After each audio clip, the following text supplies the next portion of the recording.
Friends, आज का जो वीडियो है उसके बारे में बहुत सारे नए राइटर्स को डाउट रहता है। देखिए, बात यह है कि जब भी आप किसी बड़े प्रोडक्शन हाउस में प्रोड्यूसर्स को अप्रोच करते हैं या फिर ईमेल करते हैं तो वहाँ से आपको एक सबमिशन लेटर दिया जाता है। तो उस सबमिशन लेटर को आपको फिल करना रहता है। उसमें ये लिखा हुआ रहता है कि अगर आपकी स्क्रिप्ट उनके किसी स्क्रिप्ट के साथ मैच हो जाती है तो वो बस एक कोइंसिडेंस होगा और इसके लिए आप उन्हें ब्लेम नहीं कर सकते हैं।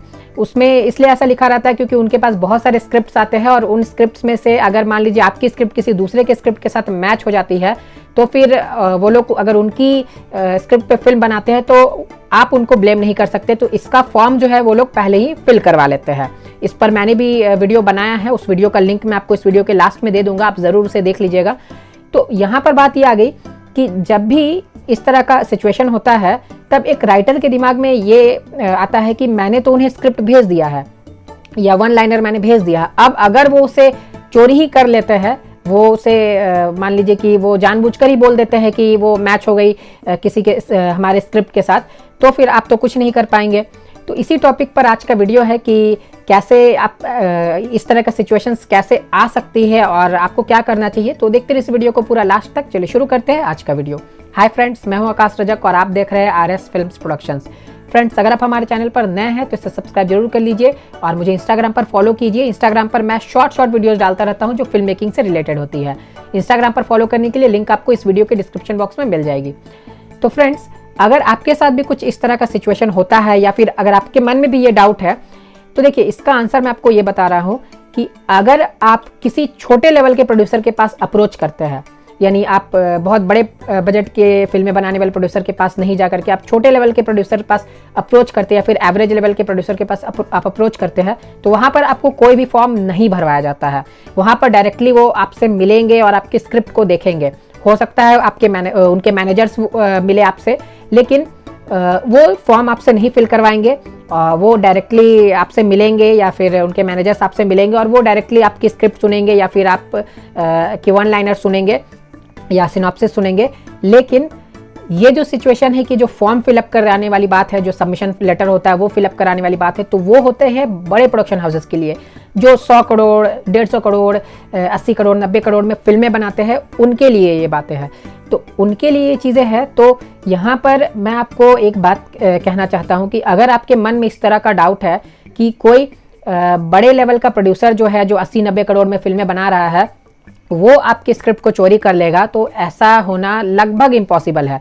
क्योंकि देखिए, यहाँ पर समझने वाली बात यह है कि अगर प्रोड्यूसर छोटे लेवल का है, वो मान के चलिए कि 5-6 करोड़ में कोई पिक्चर बना रहा है, तो ये संभावनाएं बनती है कि वो आपकी स्क्रिप्ट चोरी कर सकता है। वो सबमिशन लेटर नहीं भराता है लेकिन वो आपकी स्क्रिप्ट चोरी कर सकता है क्योंकि उसके फिल्म का बजट कम है, तो वो चाहेगा कि कुछ पैसे अगर बच जाते हैं तो अच्छा है। लेकिन ज़्यादातर प्रोड्यूसर्स ऐसा नहीं करते हैं, लेकिन कुछ प्रोड्यूसर्स जो है वो ऐसा करते हैं। 30-40% प्रोड्यूसर्स ऐसा करते हैं। तो अगर ऐसा कुछ वो करते हैं तो आपने अगर अपने स्क्रिप्ट को रजिस्टर करवा लिया है स्क्रीन राइटर्स एसोसिएशन में, तो आप उन पे कॉपीराइट क्लेम कर सकते हैं और उसमें आप जीत भी जाएंगे। लेकिन अगर आप बड़े लेवल के प्रोड्यूसर के पास अप्रोच करते हैं और उनको आपकी स्क्रिप्ट जो है वो पसंद आ जाती है तो वो उसे चोरी नहीं करेंगे। क्यों नहीं करेंगे? क्योंकि इसका कारण है कि वो फिल्में बना रहे हैं बहुत बड़ी लागत में, वो फिल्में बना रहे हैं बहुत बड़ी बजट में। 80-90 करोड़ रुपया जो है या फिर मान के चलिए 100 करोड़ रुपीज़ जो है वो लोग उसमें डाल रहे हैं, उसमें उतने पैसे वो फंसा रहे हैं। तो वो आपको कितना देंगे? आपको वो मैक्सिमम, आप नए राइटर हैं तो आपको वो 4-5 लाख मैक्सिमम, आप मान के चलिए कि 10 लाख से ऊपर वो आपको नहीं देंगे। तो 10 लाख के तक आपको वो देंगे। तो जो इंसान 80-90 करोड़ या फिर 100 करोड़ में फिल्में बना रहा है, उनके लिए 5 लाख 10 लाख देना कोई बहुत बड़ा बात नहीं है। तो वो जो बात होगी कि चोरी वाली बात, तो वहाँ पर वो लगभग इम्पॉसिबल हो जाती है क्योंकि उन्हें भी एक रिस्क रहता है। अगर मान लीजिए कि वो उतना पैसा लगा करके फिल्म बना रहे हैं और वो आपकी स्क्रिप्ट को चोरी कर लेते हैं, तो क्या होगा कि आप उन पे कॉपीराइट क्लेम करेंगे और फिर उन्हें अच्छे खासे पैसे भरने पड़ेंगे या उनकी फिल्म की रिलीज तक रुक सकती है। तो इस डर से वो लोग ऐसा नहीं करते हैं। वो लोग 80-90 करोड़ में अगर फिल्म बनाते हैं, 100 करोड़ में अगर फिल्म बनाते हैं, तो वो लोग सभी को पेमेंट करते हैं और जेन्युइन तरीके से बिल्कुल काम करते हैं। क्योंकि उन्हें भी एक रिस्क रहता है कि हमें अगर किसी भी तरह की प्रॉब्लम हुई तो हमारी फिल्म की रिलीज रुक सकती है। तो आप ये मान के चलिए कि अगर आपसे कोई सबमिशन लेटर फिल करा रहा है तो उसे कोई परेशानी वाली बात नहीं है, वो आपकी स्क्रिप्ट को चोरी नहीं करेंगे।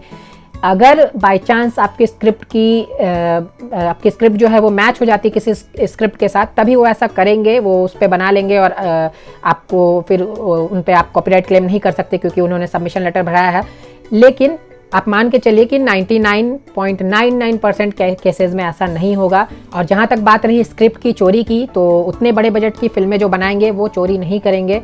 वो 5 से 10 लाख रुपया उनके लिए कुछ नहीं होगा, वो तुरंत उसे दे देंगे और क्लियरेंस कर देंगे, उसमें कोई प्रॉब्लम वाली बात नहीं है। तो मुझे लगता है कि इससे बहुत सारे नए राइटर्स के मन में जो डर था वो डर निकल गया होगा कि सबमिशन लेटर भर देने से क्या प्रॉब्लम आ सकती है। तो आप बिल्कुल सबमिशन लेटर भर सकते हैं, उसमें कोई दिक्कत वाली बात नहीं है। और जो डाउट था आई होप कि आपको क्लियर हो गया होगा कि उससे कोई घबराने वाली बात नहीं है, आपकी स्क्रिप्ट चोरी नहीं होगी। हाँ, छोटे लेवल के प्रोड्यूसर के पास आप अप्रोच करते हैं तो आपने रजिस्टर करा लिया है तो भी आपको कोई परेशानी वाली बात नहीं है, वो चोरी भी कर लेंगे तो भी आप स्क्रीन राइटर्स एसोसिएशन के जरिए आसानी से जीत सकते हैं। तो आई होप कि आपको वीडियो पसंद आया होगा, तो जल्दी से कर दीजिए वीडियो को लाइक और शेयर। फिर मिलते हैं हम लोग एक नए वीडियो के साथ, तब तक के लिए बाय बाय। अगर आप प्रोफेशनल तरीके से स्क्रीन प्ले राइटिंग सीखना चाहते हैं तो आप फिल्म राइटर डायरेक्टर आकाश रजक द्वारा लिखी गई इस पुस्तक को जरूर पढ़ें। इस पुस्तक का नाम है कॉन्सेप्ट से स्क्रीन प्ले तक का सफर। इस पुस्तक में आपको concept, one liner story, screen play कैसे लिखी जाती है ये बताया गया है और सबके सैंपल्स भी दिए गए हैं। इसके अलावा इसमें बहुत सारे टॉपिक्स भी दिए गए हैं जो एक राइटर के लिए जानना बहुत ही ज्यादा जरूरी है। स्क्रिप्ट राइटिंग के अलावा एक राइटर को स्क्रीन प्ले ट्रांजिशन की भी पूरी जानकारी होनी चाहिए। स्क्रीन प्ले ट्रांजिशन पर भी एक बुक है जिसका नाम है A to Z screen play transition. इस बुक में सभी तरह के स्क्रीन प्ले ट्रांजिशन को विस्तार से बताया गया है, जैसे fade in, fade out, dissolve to, intercut, jump cut आदि। स्क्रिप्ट राइटिंग और स्क्रीन प्ले ट्रांजिशन दोनों ही बुक खरीदने के लिए लिंक आपको इस वीडियो के डिस्क्रिप्शन बॉक्स में मिल जाएंगे। आप इन दोनों बुक्स को जरूर खरीद कर पढ़ें। दोनों ही बुक के प्राइसेस बहुत अफोर्डेबल हैं। आप इस बुक को खरीदने के बाद अपने मोबाइल, लैपटॉप या कंप्यूटर में आसानी से पढ़ सकते हैं। धन्यवाद।